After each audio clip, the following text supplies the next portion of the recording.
Yes, this actual peace process comes from very different circumstances from the last one we had. That was at Caguan 10 years ago, which was an immense failure and a great frustration for Colombian society and for the world. A process that lasted 3 years, where the FARC had more than 40,000 square kilometers of demilitarized zone. 3 years of talk, not 1 inch of advancement in concrete issues. That was a complete failure.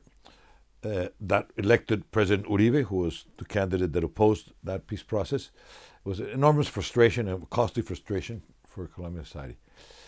Now, more than 10 years later, under President Santos, a new process begins because of different circumstances. First of all, the military situation is totally different. The relationship of forces between the Colombian army and the FARC has changed dramatically. The FARC has suffered very severe blows. It's very weakened in comparison to the past.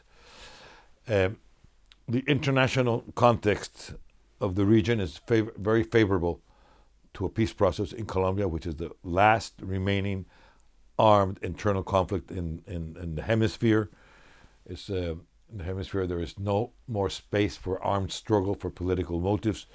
You have all the examples of success of ex-guerrillas in power in the presidency in Uruguay, from Uruguay to El Salvador, Brazil, even the Kirchners in Argentina, the examples of Bolivia with Evo Corrales, Correa in Ecuador, Peru, Chavez, all leftist movements, mass movements that have reached power without arms, without weapons. So all this was another factor that led the Colombian government to say, this is the time to reopen or to look for another negotiation. The other factor was evidently the FARC has been totally discredited politically. They have their political horizon is closed. So the analysis was they have to understand this window of opportunity is unique to start peace talks, and they're going to do it in good faith this time. That's what we're trying to find out.